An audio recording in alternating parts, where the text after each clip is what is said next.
Coach Ring, thank you for taking time with us off the block in between scrimmages today at SC. Let's start with what you have to replace from last season. The two biggest players obviously were Milos and Tanner. So first off, what are Milos and Tanner up to? Yeah, both those guys graduated this last year. Milos was an engineering student at UCSD, and he's in a graduate program at University of Michigan. And then Tanner is always his goal and dream to go play professionally. So he's in Germany playing for, I believe, United Volleys in Frankfurt. So kind of getting into his pro debut. So I think he's off to a good start. What will you miss most about Milos? You know, just I mean, he was in our program for 4 years. Was kind of a primary starter for two and a half of those years. So just the experience, you know, and he's just really steady. I think he was a great kind of leader as a setter, you know, kind of commanded the offense. So, you know, just that experience goes a long ways. And then what will you miss most about Tanner? You know, Tanner obviously was a two-time Division II Player of the Year, kind of all-conference for us, and just his experience, the volume of swings you could feed him in and out of system, good from the service line. So, you know, that's, you know, we're pretty young and pretty inexperienced at the opposite position now. So it's kind of, you know, now it's time for the next crop of guys to kind of, you know, take their turn, you know, on the court at that position, the opposite position. So they've got a little ways to go, but I'm kind of pleased with the progress so far. But yeah, Tanner was a key offensive threat for us the last couple of years. You're talking about your youth. I believe you only have 4 upperclassmen on your team, and most of your key contributors are still underclassmen. Talk about your lack of experience, and does that influence your expectations for the season? You know, so yeah, this last year we graduated 7 players. You mentioned 2 of them, Milos and Tanner, but you know we had 5 others, and so out of those 7, 4 of them were primary starters for us for, you know, a good part of the season. So you lose that, and you know every team goes through it. You know, last year it was just us that happened to have so many guys kind of graduating. So you definitely that experience, and I think when we've been at our best over the years, like we've had a pretty experienced squad, and so we've got a ways to go with the young group. Yeah, I think our training so far this fall has been good. We've got a ways to go, and I think just every day they're kind of learning. A tournament like this is great for just to face someone on the other side of the net that just does things a little differently than maybe how we do it in our gym or running an offense. Yeah, so it's a little eye-opening for those guys. But as far as expectations, you know, we're competing in the Big West. We're going to have a really solid non-conference schedule, and yeah, I mean, we want to be as competitive as ever. We'll talk about a little bit more about the non-conference schedule, but back to your team. Who will you count on to be the leader of the team? You know, it's probably have filling that role from a couple different guys. You know, Xander Jimenez, you know, is our redshirt junior but senior 4th-year player in our program. Will graduate this year. You know, he's been on the court for us a decent amount. Wyatt Harrison was a sophomore this year, but he got a fair amount of playing time. He was kind of all-conference freshman last year in the Big West. And then, you know, outside that, you know, just the setters a little bit. You know, whether it's Blake Crisp, we have another freshman, Berkeley Meesfield, and you know, Connor Walbrecht. So just those guys kind of taking command of the offense. I think we're definitely relying on them to do that. Talking about your non-conference, because you definitely beefed up in that regard. You guys go out to Harvard and to the Chicago schools. How did this schedule come about?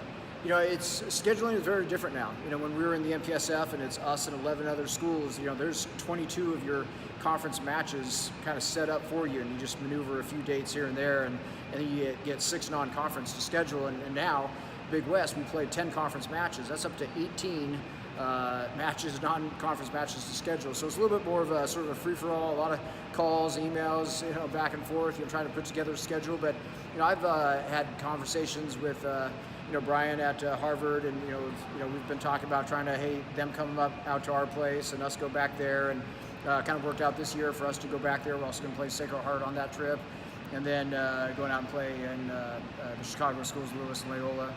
And then they'll be coming back to us the next year. So I think, you know, now that we have fewer conference matches, you know, being in the Big West, a smaller conference, it does give us more flexibility to play some, you know, teams outside the conference and other parts of the country. So I think it'll be good to kind of fun to get my Southern California guys, East Coast Chicago weather in January. So see how they hold up with the cold weather. And of course, you have to be your annual match against Princeton in January, of course. Right. Yep.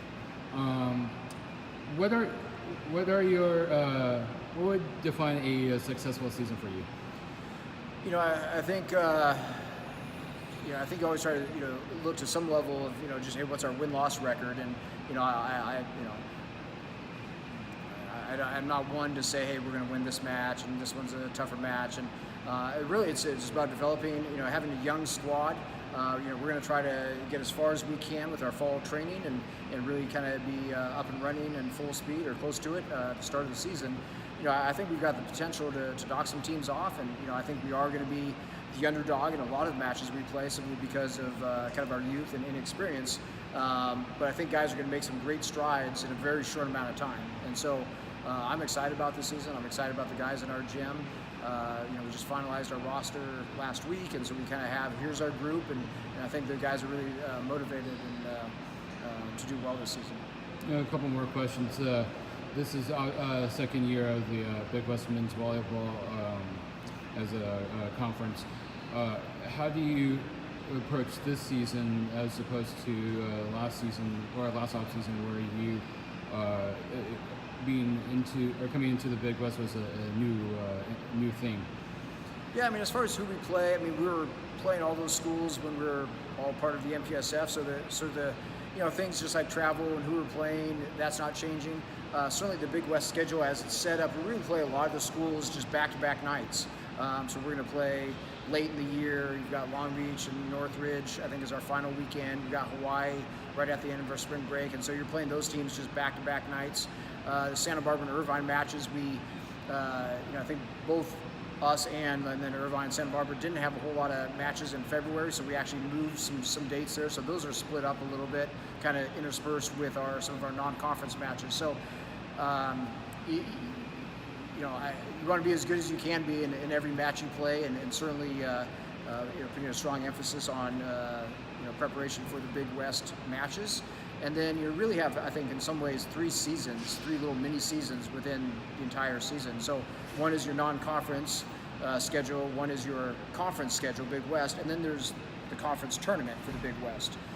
So those are kind of three segments, and you want to be playing our best volleyball at the end of the year at the conference tournaments, which will be hosted by Hawaii this year.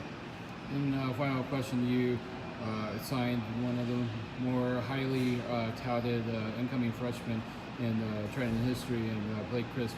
Can you tell us more about him and what his experience on the junior national team has brought him? Yeah, he's played at a high level. He's played with very good players. He's, I think, a very strong setter. Could set a variety of sets from anywhere on the court. Good tempo to the pins. Good running the middle from off the net. His experience with kind of the USA Volleyball and in that pipeline. He's played with, he's been coached by a variety of different guys. He's played with different players. So I think that only helps him. So now he comes into our gym, and now he's going to have kind of a core group of guys he's going to play with. He's going to be able to rely on that experience from the other teams and other coaches he's worked with, and so we're excited. We've only kind of been training for maybe a month total this fall, and I think he's made some nice strides, and it's been great to have him in the program. Well, thank you, Coach Ring, for taking time with us, and we wish you nothing but the best in the 2019 season. Great, thank you.